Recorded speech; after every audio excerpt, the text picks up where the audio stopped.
AI மூலமாக நம்ம நிறையா வேலைகள் வாங்கிக்கிறோம். நமக்கு நிறையா விடயங்கள் தேவைப்படுது. நம்ம நிறையா விடயம் எடுத்துக்கிறோம் அப்படின்னு நினச்சிக்கிட்டு இருக்கோம். அது தவறு.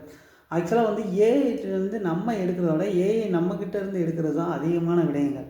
அதனால் என்ன செய்யணும் அப்படின்னா, இப்போ இருக்க ஏஐ டூல்ஸ், ஏஐ கம்பெனிஸ்லாம் என்ன செய்வாங்க அப்படின்னா, நம்மக்கிட்ட ஒரு இதை கொடுத்து பயன்படுத்தி பாருங்க அப்படின்னு சொல்லுவாங்க. ஒரு உதாரணத்துக்கு ஒரு ப்ராம்ப்ட்டை கொடுப்பாங்க.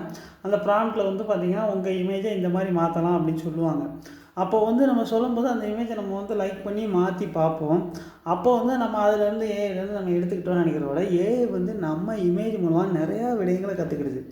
அதனால் நம்ம ஏஐக்கு தான் கொடுக்குறோம் அப்படிங்கிறது உண்மையான விடயம். அதனால் நீங்கள் ஏஐ பயன்படுத்தும் போது உங்களுக்கு என்ன தேவையோ அது மட்டுமே பயன்படுத்துங்க. அவங்க கொடுக்குறத டெஸ்ட் பண்ணி பார்க்குறதுக்கு நிறையா பீட்டா ரிசர்ச்சர்ஸ் எல்லாருமே இருக்கிறாங்க. அதனால் இது நான் என்ன சொல்கிறேன் அப்படின்னா, ஏஐ நமக்கு தான் நிறையா கொடுக்குறோம். ஏஐக்கு நம்ம கொடுக்குறத குறைக்கணும். அப்படி செய்கிறதுனால என்ன ஆகும் அப்படின்னா, ஏஐயில் இன்னுமே பல ரிசர்ச்சு உள்ளே ஆழமாக போகும் அப்படிங்கிறது என்னோடய கருத்து. ஏன்னா நம்ம நிறையா டேட்டாஸை கொடுத்துட்டோம்னா உடனே அது நிறையா ரிசர்ச் தாண்டி நிறையா விடயங்களை கற்றுக்கிட்டு போகும். ஆனால் அதை டஃப் ஆகணும்.